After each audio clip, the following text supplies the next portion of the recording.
नमस्कार दोस्तों, आपका स्वागत है। एक बार की बात है, पहाड़ी के नीचे बसे एक छोटे से गांव में एक जवान लड़का रहता था। वह लड़का उस पूरे गांव में अपनी आलस्य और कामचोरी के लिए प्रसिद्ध था। सभी गांववासी उसे आलसी कहकर ही पुकारते थे, क्योंकि वह पूरे दिन एक पेड़ के नीचे पड़ा रहता, झपकियां लेता और अपने भविष्य के बारे में अच्छे अच्छे सपने देखता। उसके दिन ऐसे ही आलस्य में गुजर रहे थे। लेकिन एक दिन उस गांव में एक बौद्ध भिक्षु पधारे, जो कि अगले 3 दिनों तक उसी गांव में ठहरने वाले थे। बौद्ध भिक्षु गांव में भी भिक्षा मांगते, दिन भर लोगों को उद्देश्य देते और रात्रि में ही गांव के बाहर बने बौद्ध मठ में विश्राम करते हैं। बौद्ध भिक्षु जब भी भिक्षाटन के लिए जाते और भिक्षा लेकर वापस लौटते, तो वह हर बार उस जवान लड़के को उसी पेड़ के नीचे लेटा हुआ पाते। बौद्ध भिक्षु 2 दिनों तक ये सब देखती रहे और वो समझ गए कि ये लड़का मानसिक आलस्य का गुलाम है। तीसरे दिन जब बौद्ध भिक्षु भिक्षा लेकर वापस लौट रहे थे, तो वह उस लड़के के पास गए, जो कि अभी भी उसी पेड़ के नीचे लेटा हुआ था। भिक्षु ने लड़के से कहा, बेटे, मेरे पास तुम्हारे लिए एक काम है। मैं चाहता हूँ कि तुम उस पहाड़ी की चोटी तक जाओ और वहाँ से मेरे लिए एक पंख लेकर आओ। लड़के ने लेटे लेटे ही अपना सिर पहाड़ी की तरफ घुमाया और उसकी सबसे ऊंची चोटी तक अपनी नजर दौड़ाई। उसके बाद उसने बौद्ध भिक्षु की तरफ देखा और उपहास उड़ाते हुए कहा, ये असंभव है, मैं उस पहाड़ी के शिखर तक नहीं जा सकता, मैं बहुत आलसी हूँ। बौद्ध भिक्षु ने मुस्कुराते हुए कहा, अरे लेकिन मुझे जिस पंख की तलाश है वो इस पहाड़ी के शिखर पर भी नहीं मिलेगा।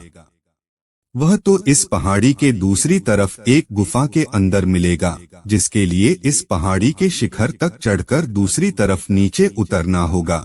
लेकिन वह कोई साधारण पंख नहीं है। ऐसा पंख तुमने आज तक नहीं देखा होगा। वो एक बहुत ही दुर्लभ लेकिन सुंदर पंख है, जो अपनी रोशनी बिखेरता है।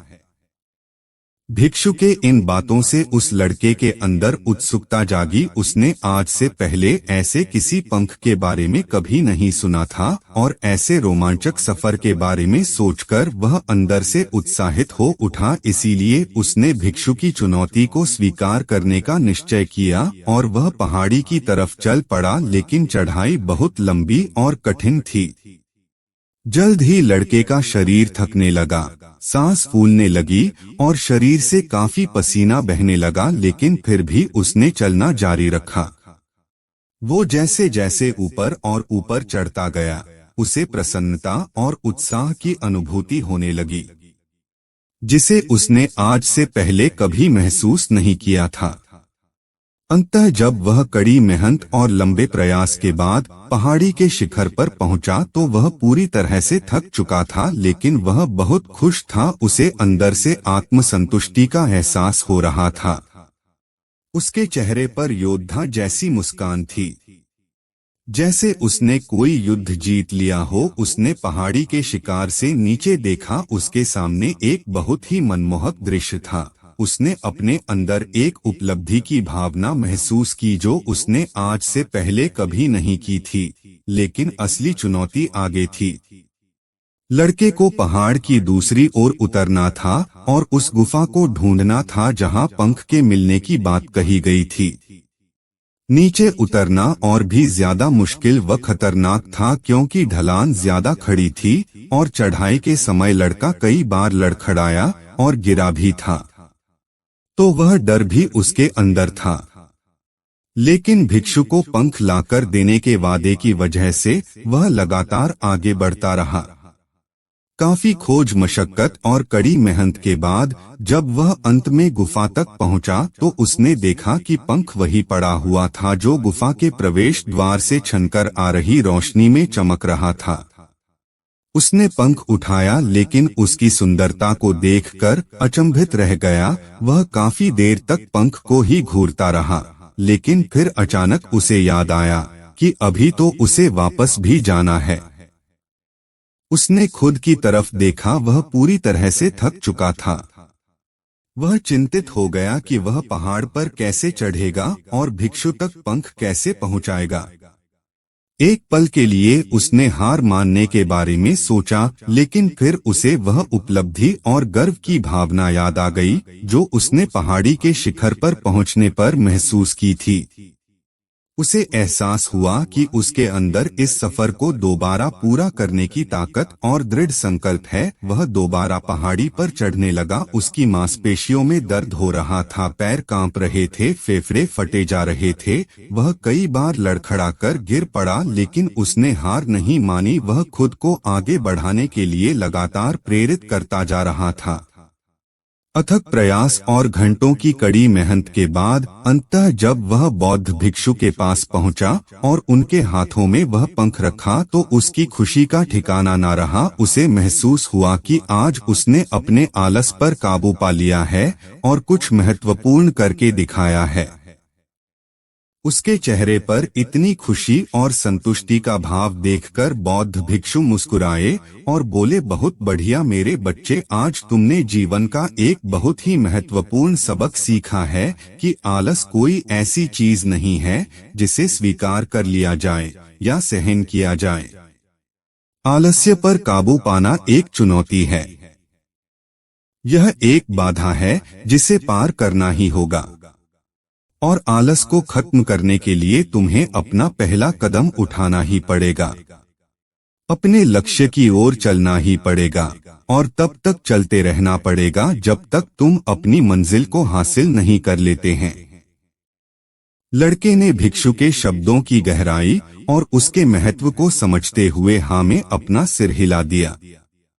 आज उसे एहसास हुआ कि वह हमेशा से ही बड़ी और महान चीजों को करने में सक्षम था, लेकिन उसके आलस्य ने उसे रोक रखा था। अब वह जानता था कि उसके पास अपने रास्ते में आने वाली किसी भी बाधा को दूर करने की ताकत और दृढ़ संकल्प है।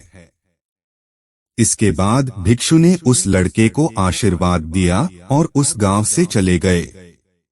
इस कहानी से सीखने वाली बात यह है कि जब हम असंभव लगने पर भी अपने लक्ष्य को प्राप्त करने के लिए खुद को आगे बढ़ाते हैं, तब हम अपने भीतर एक ऐसी ताकत और दृढ़ संकल्प की खोज करते हैं जिसके बारे में हम पहले कभी नहीं जानते थे।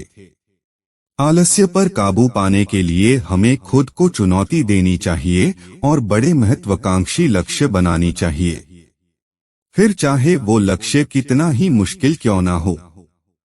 हमें लगातार खुद को अपनी शारीरिक और मानसिक सीमाओं से अकेले रहना चाहिए और असफलताओं व बाधाओं का सामना करने पर भी अंदर से मजबूत बने रहना चाहिए।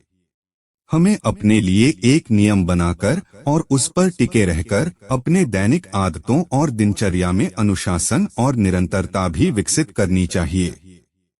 हम कुछ ऐसी अच्छी आदतें बना सकते हैं जो हमें मन न लगने पर भी ध्यान केंद्रित करने और क्रियाशील बने रहने में मदद करती हैं।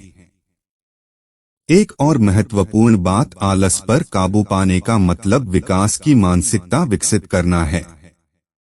इसका मतलब चुनौतियों और असफलताओं को विकास और सीखने के अवसरों के रूप में देखना, न कि हार मानने के कारणों के रूप में।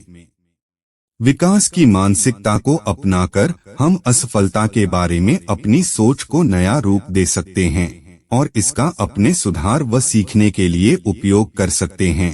और अंत में हमें अपने आलस्य पर काबू पाने के लिए अपने आराम को छोड़कर जीवन की चुनौतियों और अवसरों को स्वीकार करना ही पड़ेगा। दोस्तों, आपको वीडियो में दी गई जानकारी कैसी लगी, कृपया कमेंट करके बताएं। ऐसे मोटिवेशनल वीडियो के लिए कृपया हमारे चैनल को लाइक, शेयर और सब्सक्राइब करें। धन्यवाद।